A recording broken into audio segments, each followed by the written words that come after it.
Good afternoon, people. Sean here, the Detroit Diz, and it is another day in the D. It's looking spectacular outside. Don't let that fool you, because it is about 30 degrees Fahrenheit. It's a little brisk. Let's just say that. Hey, before we get started, I have a call of action for you. We're trying to get to 1,000 subscribers, and you can help us get to our goal by just smashing that subscribe button. It's completely free. And also, if you hit the notification bell, you get to know when we go live or when we upload a brand new video. It's all completely free. You get to become part of the Detroit Diz family and at the same time help us meet our goal, our first goal of 1,000 subscribers. We really appreciate each and every single one of our subscribers, and we really appreciate you, and we're greatly greatly appreciative of you. Anyways, enough of that administrative stuff. Okay, so anyways, let me digress here.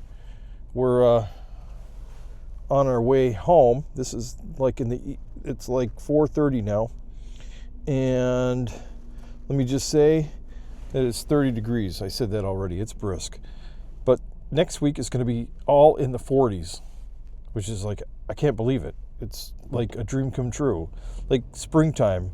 Somebody said this is a false springtime, maybe.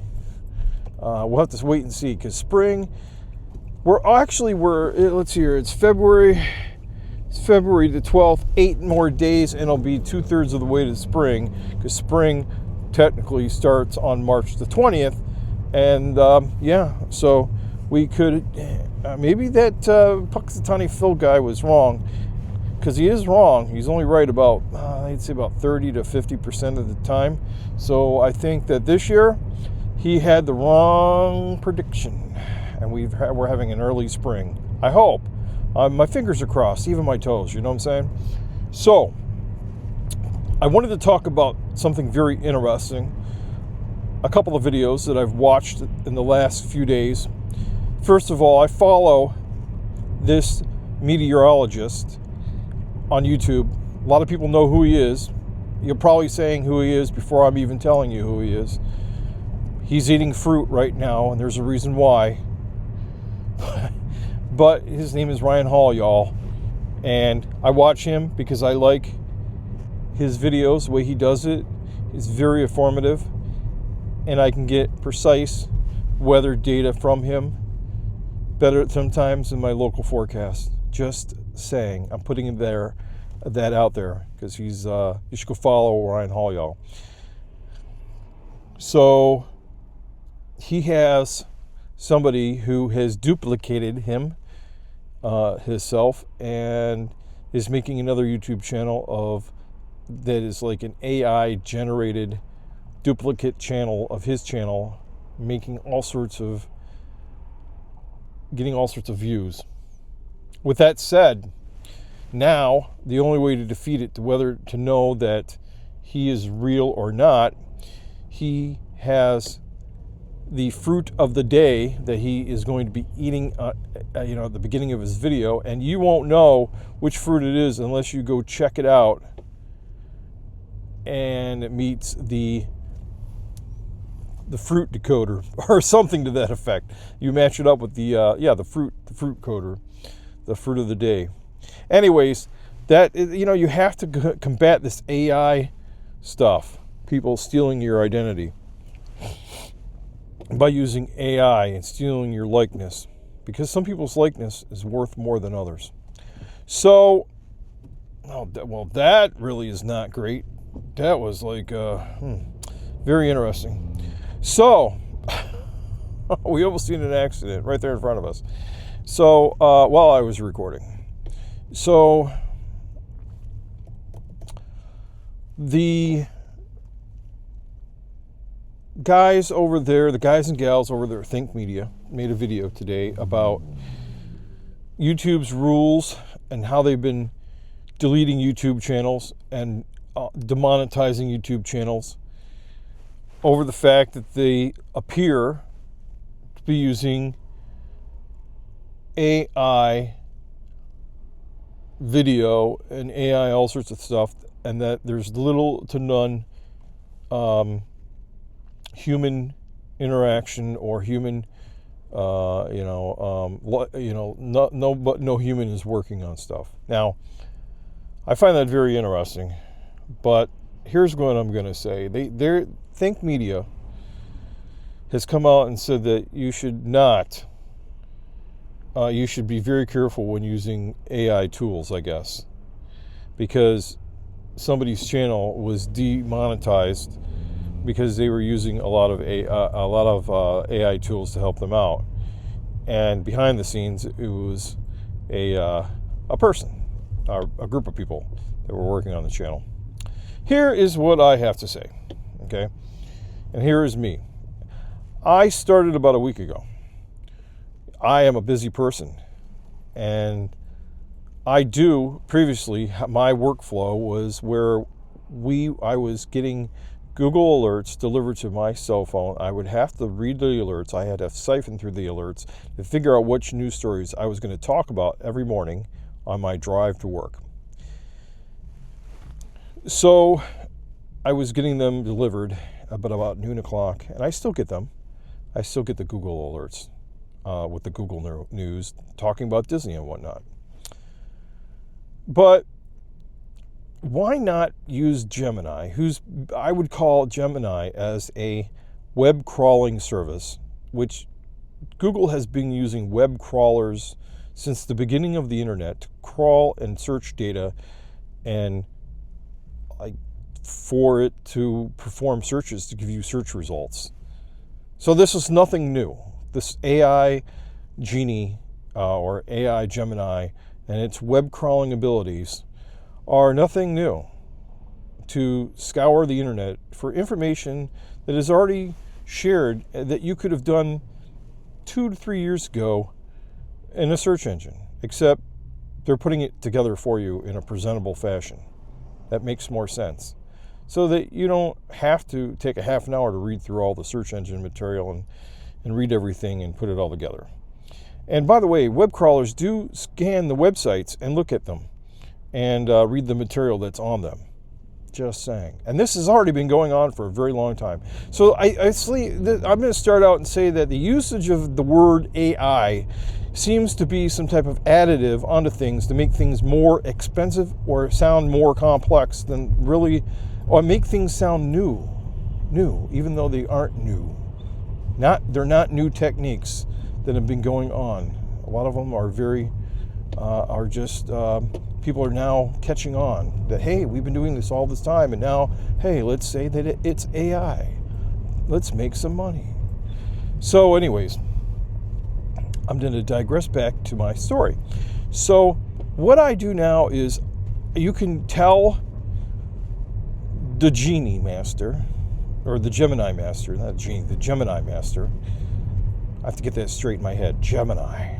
It's like one of those Cedar Point rides. The Gemini. Have you been on the Gemini ride?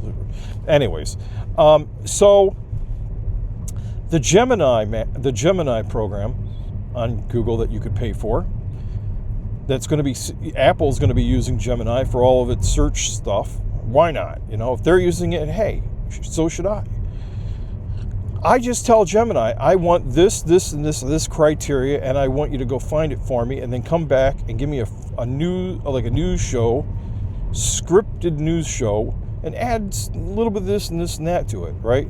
And it gives me a script of sorts, it's like my show writer, I could hire somebody to do this, right? Or they would have to do the exact same thing that would take hours on end. I'm sure somebody like Philip DeFranco, sometimes he has a team working for him. And his team would have to scour the internet for the news stories of the day and get everything's all ready. I am just cutting out and having, I'm paying $20 a month right now for having Gemini do some of this work. Why not let Gemini search the internet, gather the information from the news stories, and give them to me? Now, somebody might say, well, you're using AI to write a transcript, write a script for your, yeah, why not? If you can pay a robot to do that, it's not like I'm copying somebody's stuff. This is shareable news. Everybody knows about it. It's news stories, and it doesn't copy them verbatim. It just gives you a snippet of a summarization that's like 2 sentences long to know what the titles are all about. I think that's pretty good information. And then on top of that, I ad-lib while I'm talking to you. While I'm giving the news stories, I give you a little bit more information. So that's what I'm starting to do. And I think the AI tools are going to be really useful in that matter to cut down on workflow. Now, I don't expect that I mean, there's a lot of things that are going to be using AI automation to really work in a fashion that it'll be quicker, it'll take less man hours or woman hours or whatever.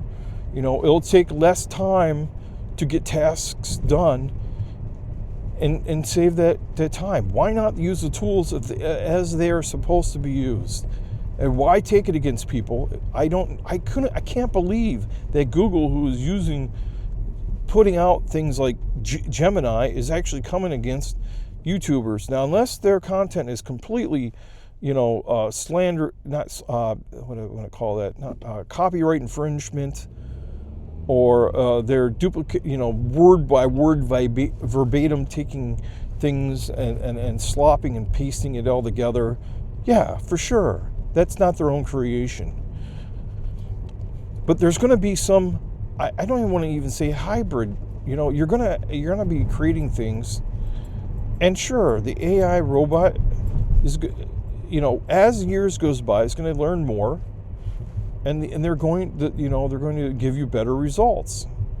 And why not use it as it's developing and learning and getting better? So I think in the end that I would say use the tools that are available to you, and don't worry whether some bot comes along and tries to say that you're a fake, because you're not. You're just using the tools that you have. Sometimes I would say, I watched a lot of YouTubers. I've had a YouTube account since 2009. Okay, and I've watched the Philip DeFrancos and the Shaytards and a lot of the beginning channels of the Lisa Novas and everybody else of the world that came up through the ranks of YouTube that are really popular now. And the thing is that B-roll and special effects and all that other garbage, nobody really watches that. I mean, they do, but they don't. You have to put in the amount of time, just enough to make somebody want to watch your video to make it look great. But you also, what's more important than all of that, is that you have to be a likable person.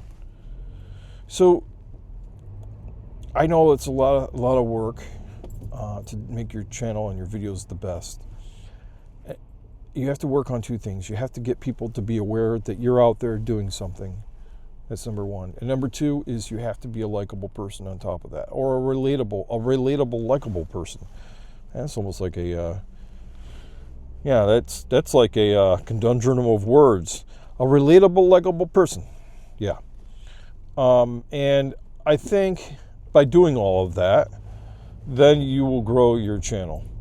I have probably sucked at the part where it says get yourself out there, because I've been trying to work on that. We have Instagram, we have TikTok, we have YouTubers, other YouTubers that and you got to be able to just network, really, to get people to know who you are. You have to find this gray line between spamming people and not spamming people.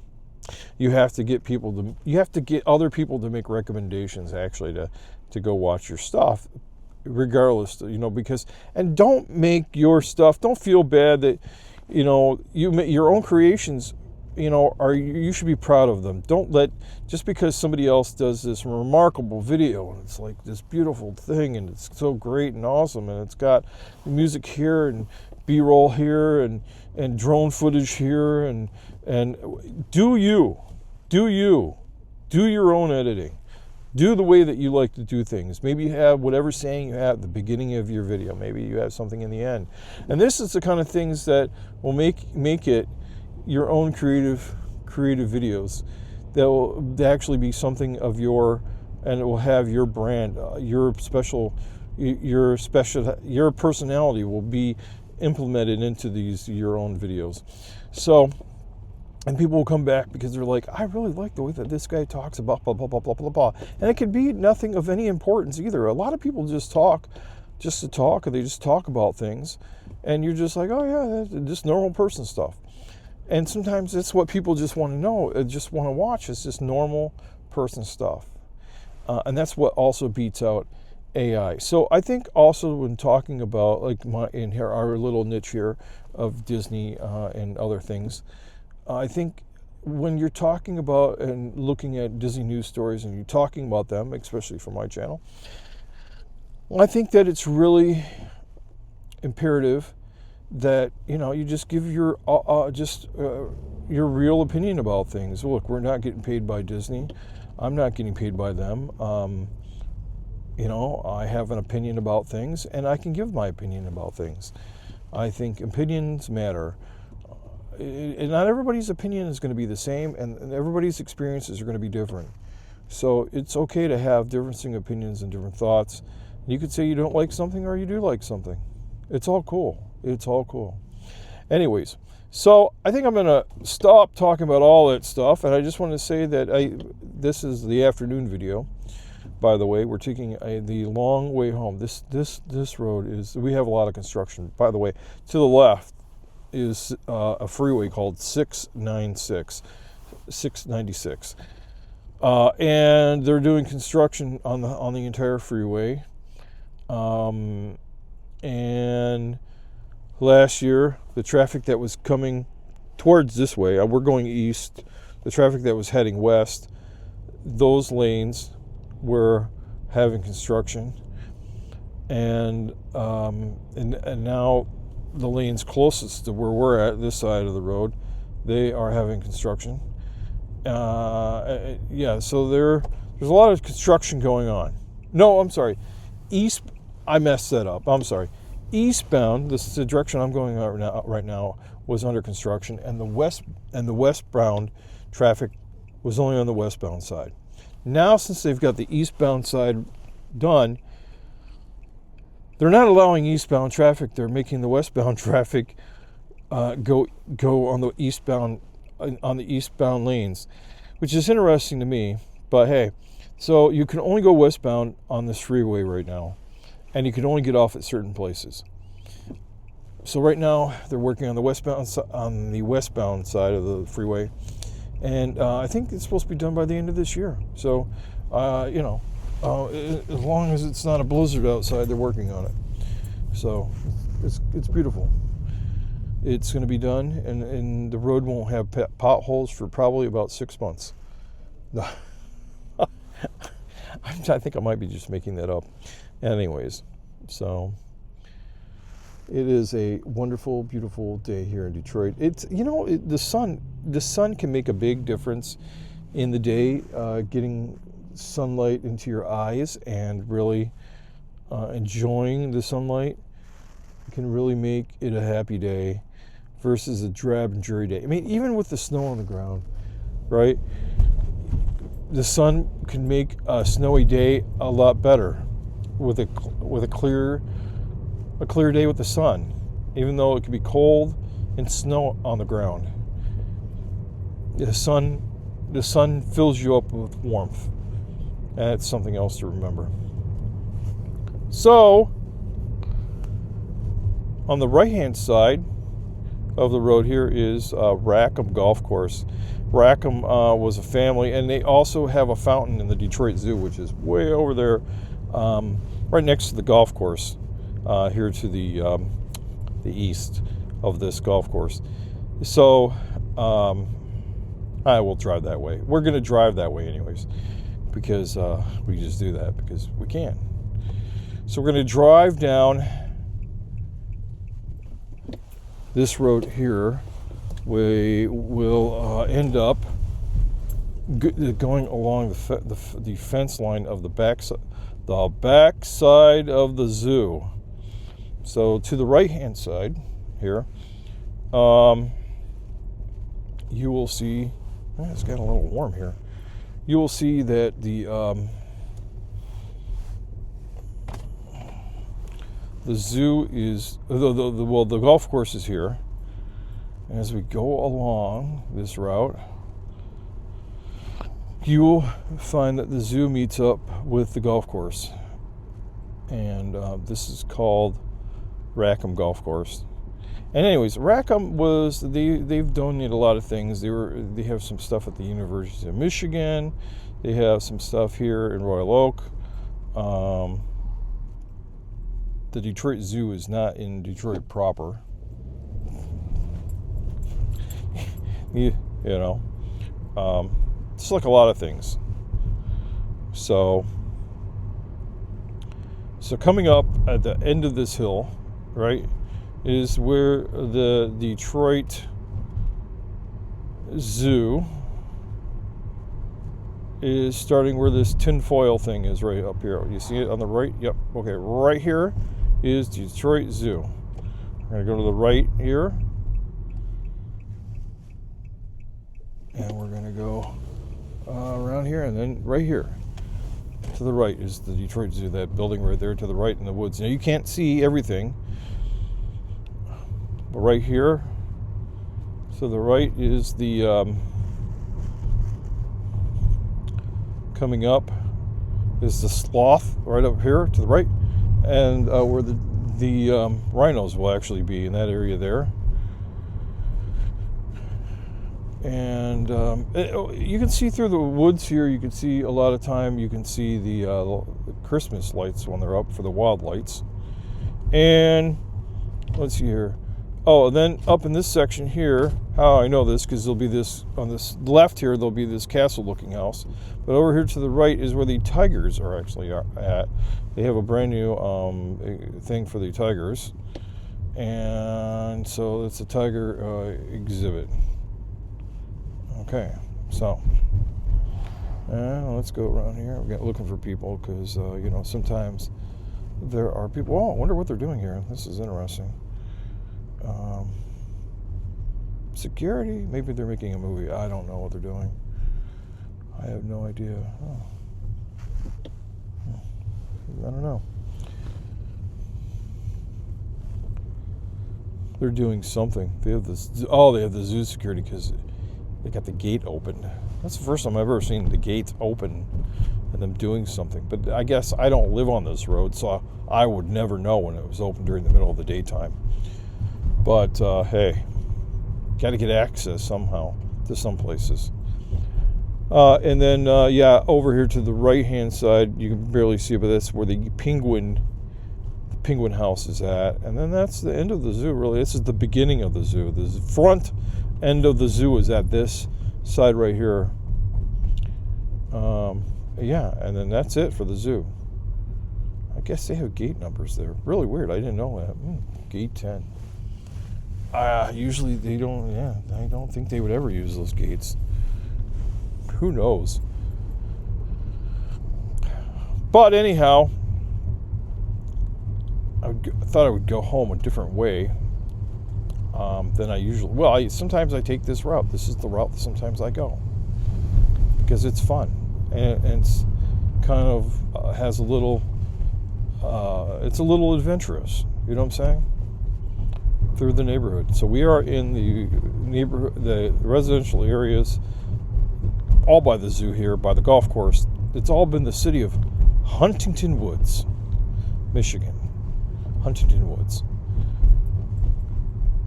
Very upscale neighborhood. Not the most expensive neighborhood. One of the most expensive neighborhoods around here. Sort of. They're on the up and up. More on the up than the up. Okay. We're going to go here. We're going to go into Royal Oak, Michigan. Oh, we just missed the light. Now we are at Woodward Avenue and Lincoln Avenue. Lincoln Avenue and Woodward Avenue. And we're going to go across here, and we're going to go into Royal Oak, Michigan. And anyways, I thought I would take you guys on a little drive. Nothing wrong with that. That's interesting. They have a solar panel in the middle of the medium. I don't know what for. Maybe it's lighting up something. I don't know if that's a new Royal Oak sign or not.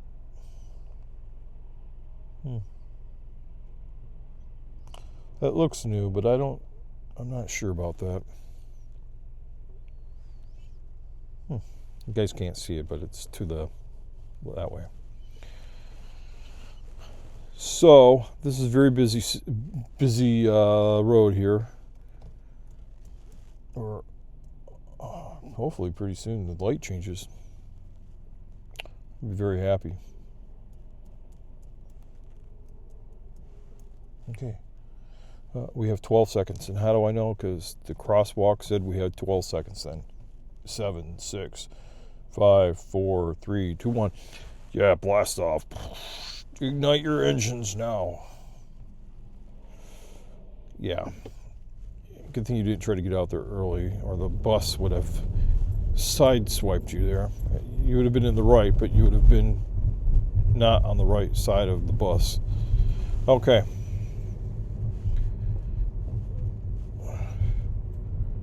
Right here, they're looking to get people, because they have the radar machine right here.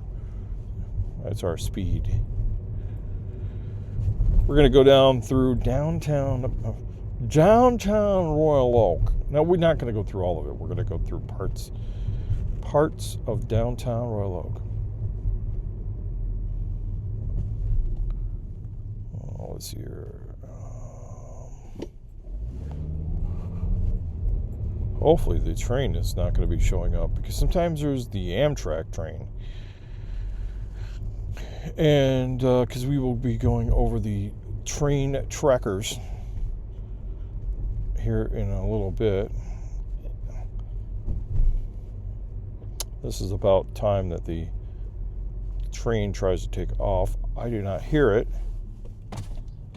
So that's a good news. That's good news. Good news. This is we're just going through the campuses of Oakland Community College, one of the campuses. There are several campuses in different cities, and yeah, one of the campuses.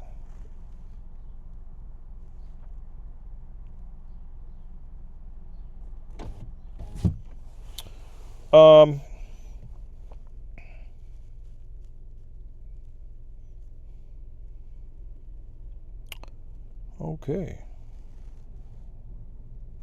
All right. But you can't say though. That's no stop. Those are not your words. You can't say that. No, I'm just joking. Okay, so we're passing over there. To the left, they're going to be making a big, giant apartment complex. They're already working on it now as we speak. They're moving. They're dirt moving. They're in the dirt moving phase. They probably might have that building up by next fall or December time. I don't know. Maybe. At least by next spring. Maybe next spring or summer it'll be done. It'll be this behemoth building, apartment complex with you'll probably have to spend $5,000 like you're in New York. $5,000 to be staying there. Just saying. Just putting that out there. There are a lot of places where the apartment rental is as high as $6,000 around here. That's how expensive some things are, depending on where you're at. But here in the Detroit metropolitan area, and we're only about, we're at like 11 Mile, and which is only 3 miles north of Detroit proper, which is 8 Mile. If you watched the 8 Mile movie, you know. So 3 miles north of the Detroit border, and you're paying $6,000 a month to stay in an apartment. I don't know. It's possible to make that much money here, but it's not. You gotta have two people or having one job that's really, you're making a huge amount of money. I would say over $300,000 a year. You have to be making that much. So maybe young attorneys, real estate guys that make a lot of money. Maybe you own a business, a really really great business, or you have a fortune that was somehow you made a fortune, won the lottery. I don't know, but anyways, I'm just saying that's a lot of money. So, yeah.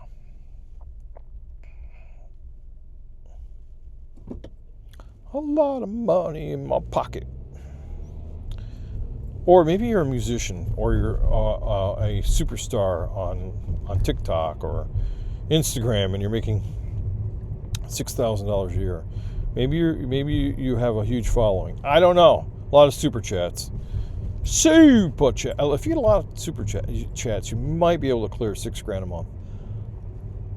I have no idea. I don't know. I don't make that kind of money. Anyways, okay, you guys, talk to you guys later, and hopefully you had a great day. Bye-bye.